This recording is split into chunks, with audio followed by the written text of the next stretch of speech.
All right, good night, everyone. Welcome to the Living Well show, where we have holistic conversations that inspire healing, hope, and transformation with your hosts, Dr. Albert and Shanique Tompkins. Good night, I am Shanique. Good night. I am Dr. Albert. And we thank you for joining us on this wonderful November 15th. It is the middle of the month already. We're going full speed ahead into holiday season. And with that in mind, I'm excited about tonight's show. So, Dr. Albert, go ahead and introduce our guest. I sure will. So, like she said, this is the week before Thanksgiving. And so it's a start of the eating season, the holiday season. And, the question becomes, how do you maintain a healthy lifestyle, wellness eating in the midst of this holiday season? And tonight we have our expert. We have with us Chef Yvette Tompkins. And Chef Yvette is the owner of Artiz Everything LLC, located in Washington, D.C., USA. It's a company that embodies the idea of taking care of you from the inside, then out. So that means eating healthy, organic, clean foods for your temple, and then also means great relationships on the outside, joy, finances, a wonderful lifestyle, and good home cooking environment. And all these combinations means you have a healthy lifestyle. So welcome, Chef Yvette, and welcome to the Live Well Show. So go ahead and greet the people, please. Hello, everyone, and happy holidays coming. And I'm Yvette Tompkins from Artiz Catering and Events and Interior Design. I also have a company, soulfooddc.com, and take care of yourself from the inside and then out is actually trying to put a lot of herbs and nutrients and inside the body, and so it can reflect on the outside. It means hair. A lot of people used to ask me when I was a hairstylist, how do you make my hair grow? It's not grease or oils or pomades. It's what you eat in the inside, like the wheatgrasses, the cumin, all the natural elements. So a lot of that is attributed and distributed in my cooking. And so I just want to help people try. Now the holidays is when we binge, Yeah, but there are ways to make it less fattening, less sugar, less salt. And I want to be able awesome. to share that with you. Well, great. Welcome, welcome. And so tell us about your journey as becoming a chef, and where does your passion come from? Well, my passion comes from my grandfather was a soul food chef, and he did a lot of food, and his sisters and everything for the church. And we used to go there as a kid, and when he would drop off those pies, and all the people would wait in line, for his food. I don't eat chitlins, but people were in line for that, and they were so happy and amazed. And when he he would set the table for Thanksgiving, and different people came over because he invited everybody. He would say, "Tell Sister Joe to come over." He was a cab driver as well. "Oh, you can come over to my house," and people were so happy. And it was a time when the family got together, the cousins, people came from out of town, and I always attributed to everyone was so happy because family was together. And not to mention the food was like excellent, Hmm. but it was more so the joy of breaking bread together, seeing your elders that you haven't seen, and getting dressed up. So my passion derived from that. And then my mom, being the oldest, she wanted to break out of eating all the heavy soul food, and she became a vegetarian. She grew her own Hmm. vegetables. She went to the market, and we used to drive far out to get herbs. And she was like, "Oh, we got to do sea moss." And now people make sea moss like a big thing. But I Yeah. kind of grew up with, oh, I would get sick, and she was like, "I'm gonna make you some golden seal tea with honey." And Hmm. I've always had roots. I was like, "This is disgusting," but I felt better afterwards. My hair was always growing, and my skin was well, and I kind of like say, how do I infuse the two? Like my grandfather's soul food was like hands down, but I Hmm. watched him do yams and things with honey, sugar, all this, and then I was like, whoa! And most of the people in my family uh, had diabetes, Mm. So in learning about diabetes and educating myself over the years, and my mother was like, "Oh, you can take some sunflower seeds or some parsley flakes," and I started saying, "Wow, maybe there's a way to get that taste without Mm. the number one killer, sugar, Yeah. you know, Yeah. and salt." And so Mm. I started playing around with that at a really young age. I started cooking. Wow, so you've gotten it on both sides. Well, from your generationally, because from your grandfather and then from your mother bringing in the natural aspect of it. So you had this natural inclination to cook. Now, did you go on to get formal studies or have you trained yourself? Or tell us about that part of your journey. I think that the best study I had is because Granddaddy cooking every Sunday. He cooked every day, but Sundays he had to snap peas and wash this and cut greens. And so, all the aunts were doing it, and then I would be doing something. I watch him roll out dough and mix flour, and I was like, wow. A lot of the cousins used to run, like, he's going to ask us to do something. I was like, I want to do it. Oh, that's amazing. And then watching my mother trying to make, she had to bring dishes over, and she would say, cut up this and cut up that, and give me some fennel seed and some cumin seed, and we're going to use mustard, and we're going to and I was like, and she never, and I appreciate this because being a young child, she used to try to find time to spend with me after working all day.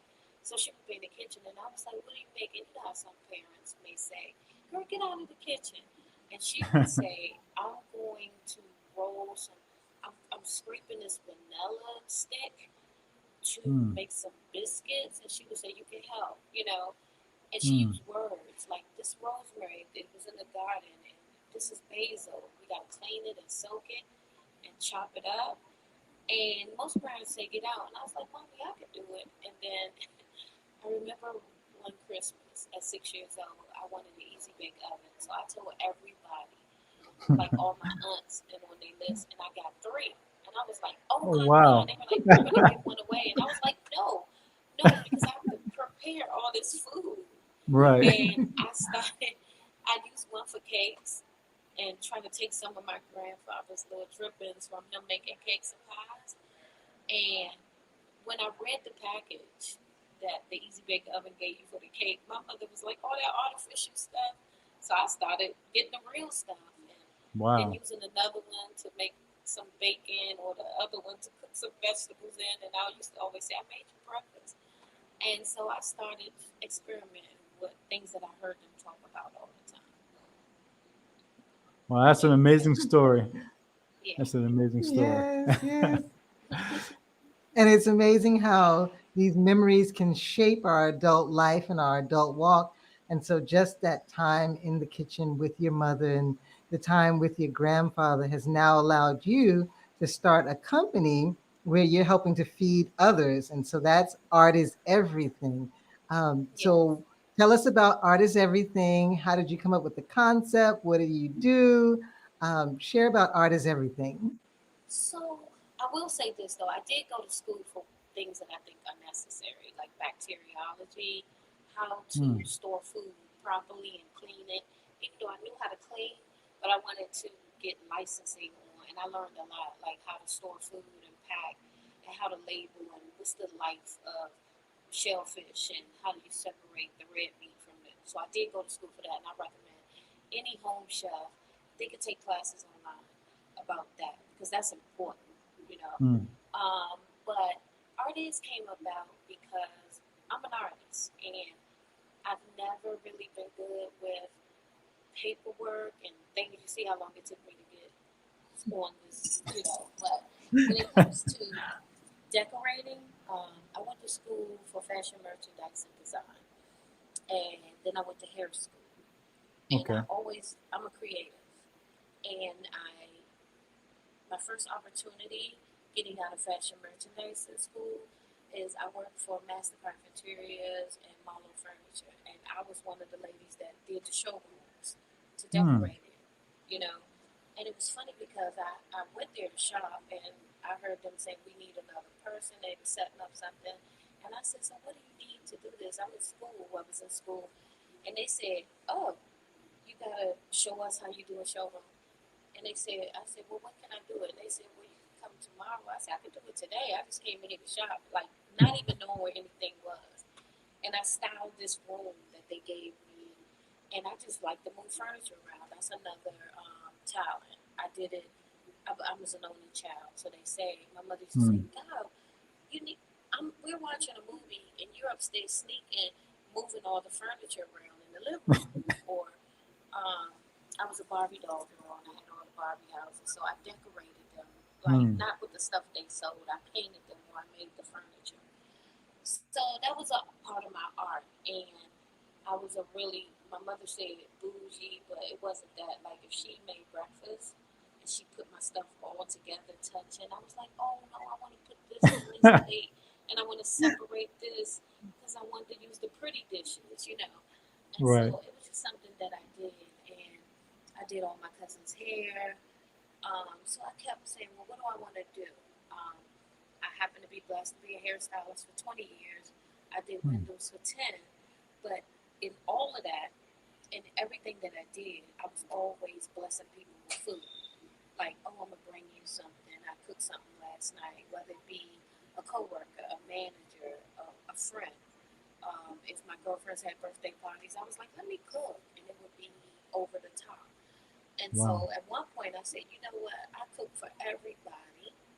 I got to start charging because I'm That's spending right. all my paycheck on food because I love to see people eat and I love to see them happy about it and I like to set the stage for the room.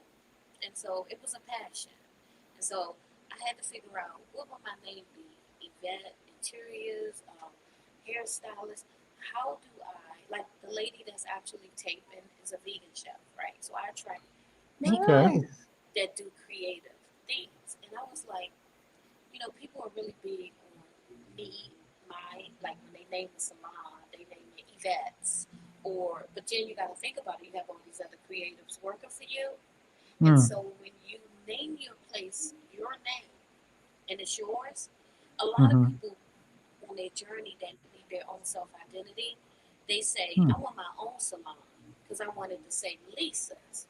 So I say, how do I make a name that is for all artists that Okay. they would feel welcome in the place because it's art is an artist you, artist me, artist them, you know, everybody where it's Nice. signifying the art of that thing. So the company's name is Art is Everything LLC, which means the first where I started was Art is Culinary, is taking care of yourself from the inside and out.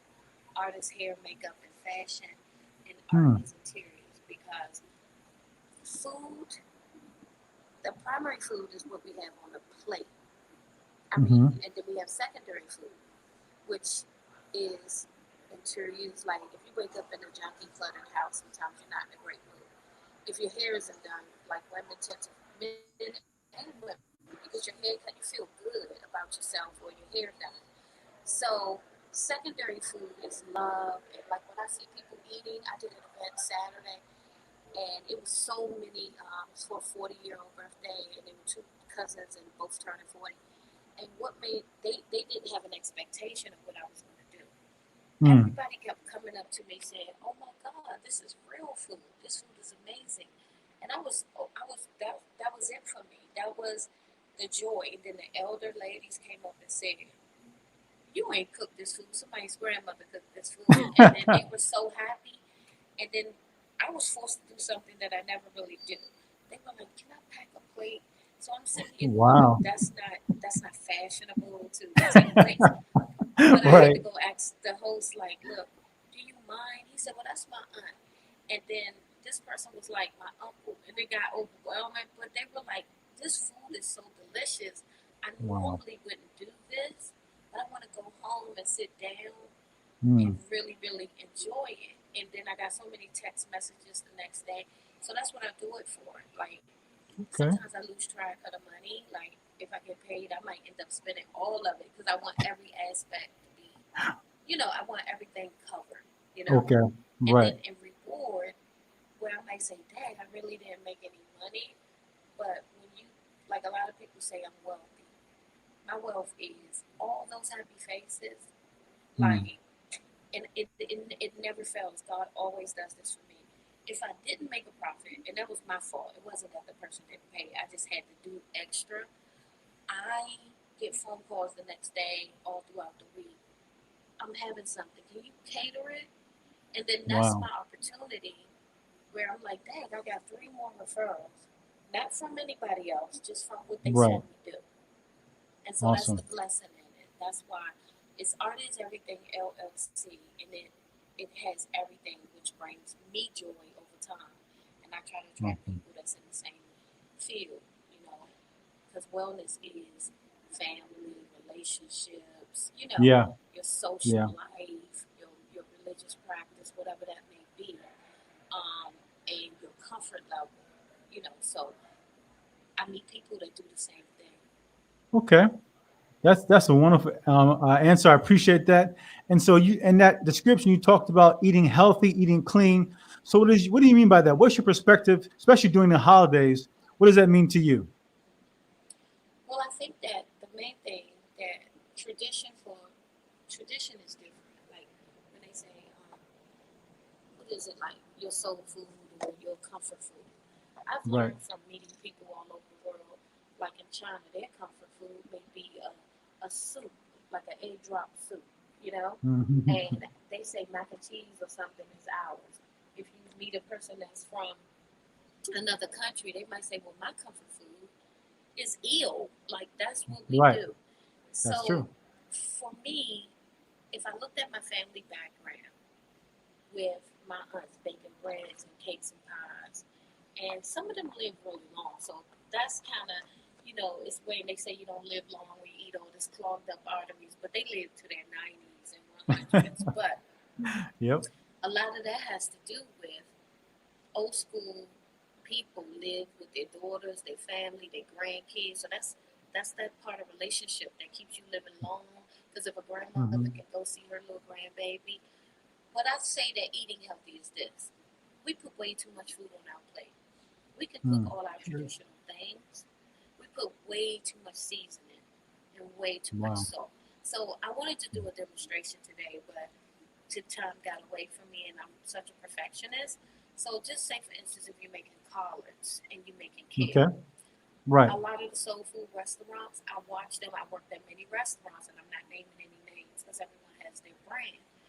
But you can make a fresh green with garlic and onion and some cumin and some natural celery instead of the seed. You can put some ginger slices in there. And when you do Mm. it with a little thyme, fennel seed, things that people don't even think about, when you soak those greens in that, they have a flavor. So basically, Mm.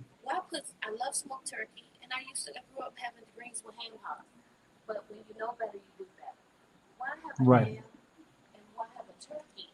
And then you take all your vegetables and put that same meat in it. How about Right. using onions and garlic and cumin and ginger? So now you got something clean, right? Mm. You put turkey on your plate. Why put the greens with turkey? You know, Mm. just because you can get seasoning from a vegetable base that you create, from Mm. vegetables. Um, I grew up on eating it with things, and I said, let me do it. My mother picked stuff from the gardens, and she made her greens, her turnip greens and stuff with actual turnips and actual, vegetables. Mm. So I started doing that because it's like now I have turkey in a roast and greens with meat in it. So why wouldn't I just have meat and then clean vegetables? So that's a start. Mm. Um, Okay. And when you're making roasts and things and turkeys, I see a lot of people put the base and this and that. How about lemon and onion and like natural herbs and marinade, which is a Mm. key to a lot of stuff. If you read Mm. the ingredients on bouillon and everything, it has a lot of salt. So if we're trying Hmm. to cut out, just use natural stuff. One year I made orange turkey, and I sliced all these oranges and lemons and garlic, and I marinated and cooked it in a bag. And it was amazing. And they was like, "What did you use?" And like I'm saying, I just really used fruit that I didn't want to go bad. I had so many bags of oranges. I'm like, Okay. Chinese food, make orange chicken. Let me make orange turkey. So it's really a Okay. mindset and Okay. experimentation. And the other thing I wanted to share today, they have in season purple yams, which are deep. You heard of Nice. the term, the blacker the berry, the sweeter the juice. It applies to Mhm. vegetables and fruit, like blackberries and blueberries have so many, Right. natural cleansers in them and detoxing agents. So does the black yam, the dark purple, like it's dark. And so when you cook them and you put a little bit of coconut oil and a little bit of ginger and you just Hmm. bake it slow, then the actual yam comes alive. I was taught by my Okay. granddad to make yams and pies. And so he cut them up and he put, and I love them. May he rest in peace. I mean, if he was to make some today, I would eat them, you know. And some of my clients requested that way. But for me, I'll do a nice yam and I may put Hmm. some lemon juice or some fresh squeezed orange juice, like squeeze the oranges on it, chop Okay. up some ginger, and honey is really highly saturated because it's concentrated, but just a tad bit. You know how you put it in the squirt bottle and you just do the lines and stuff, and you bake Okay. it with coconut oil or real butter. So the myth to butter Okay. is high fructose corn syrup is in those artificial butters. Like I'm not naming names, but they might say butter Right. this and butter that. But if you're using a real country butter, olive oil or coconut and a little bit, not a lot, and you bake it, then the real sweetness of the actual vegetable rises to the top. Mhm. So it's all Okay. on the inside. So back to my theory. The inside of the potato is rising to the top. The skin has a lot of vitamins. So now you're taking care of yourself from the inside then out, just like the potato. Outside. It's really good by Okay, that using it makes right, sense. you know. But then people kill it. Oh, I'm gonna put the sugar, Right. the marshmallow. I did it too, but when you know All better, you right. do better. Marshmallow, sugar, Right. brown sugar, honey, and Yeah. then you eat this big thing Yes. of sweet. You just might as well just eat some sugar, you know. Right. New Right. fruit, like maybe an apricot, which has Okay. so much flavor. Maybe plums. Every fruit that we have by nature has a sweetness. Some are bitter. And then the other sickening thing, like lemonade, people make lemonade iced tea, more sugar. How about having a fresh tea? Like a hot tea on Hmm. Thanksgiving with apples. Okay. Actually, you could get a tea that has a cleansing agent to wash the sweet potato pie and the pound cake down. It doesn't have to be a sweet tea, just tea. Just tea. That's why Right. in other cultures, like Asian cultures, they might serve tea or soup first, and they Yeah. already working on the digestion of the food, you know. So you can So add you stuff you to that tea. okay? You get some great tips. Matter of fact, one person said they didn't realize that about yams. So we appreciate those tips. And so, like we said, next week is Thanksgiving. So what's your favorite dish during the season to make? I never have a favorite dish, but because I make lamb chops too, Okay. I make a stuffed rockfish. I love everything Mm. about cooking. I make a rosemary thyme filet mignon for my clients. Um, Mm. That sounds good. because I know people do turkey at home a lot, I started doing different turkeys to offer them something different, like a jerk turkey or curry Okay. turkey or lemon basil or Ooh, now rosemary that thyme. sounds good. Yeah, I do Wow. things again. I buy pounds of herbs and cook them. And my clients that say, "Oh, girl, you better put some smoked turkey in there," and I'm like, "Why? Okay, you're buying a smoked turkey from me.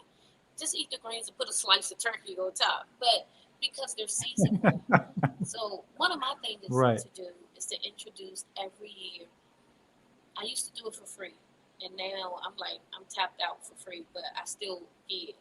Meaning, like if I tell a person buy six vegetables like sauteed mushrooms or stuffed mushroom caps for the holiday, they're like, no, I want Hmm. this, that, and that. I used to give them a sample free, right? Now my orders for Thanksgiving is, can I get your stuffed mushrooms? Can I get asparagus? Mm. Can I get the rockfish? You know, I specialize in seafood, Nice. so it's a rockfish. I have orders for lobster mac, crab mac, but I have tons of orders for the greens. And now, over time, they're saying, don't put the meat in it. They were really good last time. So I throw vegetables in there, like turnips and squash. Like you sneak it in, like you had to do with your children when they were young. You sneak the vegetables into something. So that's my greatest thing to do, to incorporate more vegetables and explore vegetables and let people know, like, beets are really good. Like we do the cranberry Mm. sauce. So I may do a tray of Okay. cranberry sauce and a tray of sliced, really thin, fresh beets, you know? And then now they're Mm. eating Okay. beets, which is a detoxifier and is really good for your Yeah. bloodstream. And they're eating Yeah. cranberries. So Yeah. it's 50-50.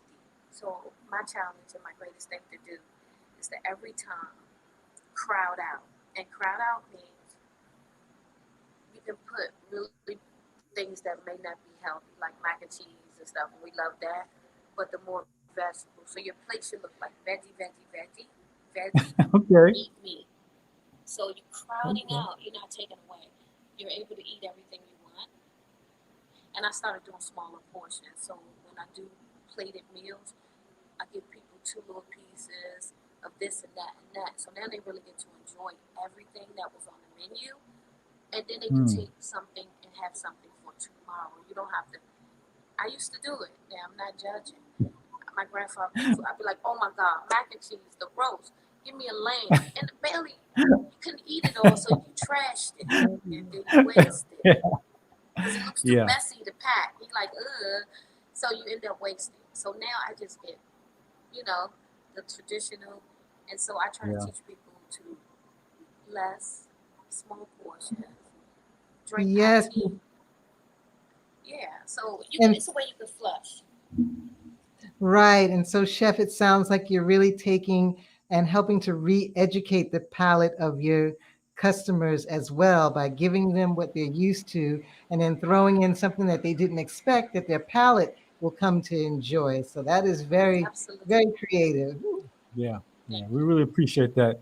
And so, as we begin to wrap it up here, is there any final words that you want to give to our audience as we continue to have discussion about clean holiday eating?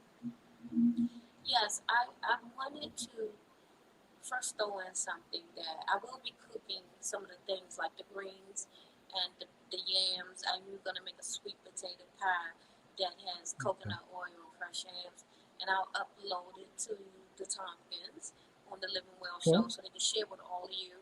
And my gift to Awesome. everyone is I'll do a recipe, and you can upload it, and I'll make sure you get it by Wednesday so you have time to prepare.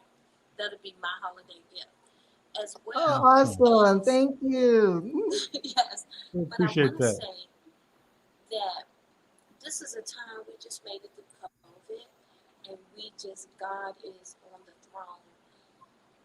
I'm asking everyone to make peace with people in your family that you may have been estranged from or not speaking to. Not saying that if some people you do have to let go, but pray and welcome all the joy into everyone and pick up the phone and call someone that you may have walked away from because now we have to do over supernatural forgiveness and prayers and love. Yeah. And that may make a whole life change for someone. So reach out. Call 10 people that you haven't spoke to. Send them an email. Just send some love. Don't say, well, just send love because I'm studying integrative nutrition, holistic health. And you Nice. can eat all the kale in the world you want and all the healthy food, but until you have peace and joy with relationships, you will always be unhealthy. That's It's good. true. That's It's good. true. We appreciate that. Because we're body, soul, and spirit. So it's not just enough to eat well. Like you said, if you have unforgiveness, that's eating away at your health. And so you can drink all the greens and all the wheatgrass, but inside those emotions are what are keeping you sick at this point. So that is awesome. I am so thankful for the information that you've shared and how you've incorporated food and healthy lifestyle, focusing especially on relationships with others and ourselves, because it is vitally important And we focus a lot on the physical aspect, but we don't often focus on the emotional and the spiritual aspect of our being. Mhm. And Yes. so, Chef, we appreciate your time together today. So, how can persons contact you or follow you? I know you're on Instagram. So, what's your information for our audience to follow you? So let me give you first my phone number because I'm real personal is 202-246-7436. The best way to reach me is a text. Just like Okay. when I'm cooking, I put the phone up on the stand and people text and say, "Hi, I heard about this," and I respond. My Instagram is ARTIZ Catering. I'm gonna get better this year as far as posting things, but if you send me a message on Instagram, my Facebook is my name, Yvette Tompkins. But really, if you want to, and my website is soulfooddc.com. If you just want to see a little bit about things, and it's real limited because I'm a creative. Everything I do is custom. So you go on the website, it might seem basic, but you call me and ask me to make you some oxtail stuff with peanuts and stuff, I can do it. So text me on my phone, just say, "Hey, I wanted to find out about this," and I will respond. I look at texts more than I look at anything else. Okay, that's good to know. Certainly. Well, we were following you. We appreciate your time. And go ahead, Shanique, and take us out. Well, like I said, Chef Yvette, you have been awesome with integrating healthy eating and a healthy lifestyle, helping our audience on today. We definitely thank you in advance for the bonus gift of the recipes. We look forward to that because we know that our audience will appreciate having a different dish on the table this year for Thanksgiving. So we thank you. And then to our audience, we hope that you have learn something today that will help you to be better, to do better, and to live better, because that's certainly our mission and goal here at Living Well Show. So we thank you all for being here tonight. We ask that you follow Chef Tompkins, Chef Yvette, on her Instagram. Send her a text, especially if you're in the DMV area, because she's in your neighborhood. That's right. And be sure to like and share this episode with someone else. We love you all. We appreciate you. We're praying for your families during this holiday season. And we look forward to seeing you again next week right here on the Living Well Show. Good night, Good night, everyone. everyone. Good night. Thank you so much for having me. Thank you. Thank you for being here. My pleasure.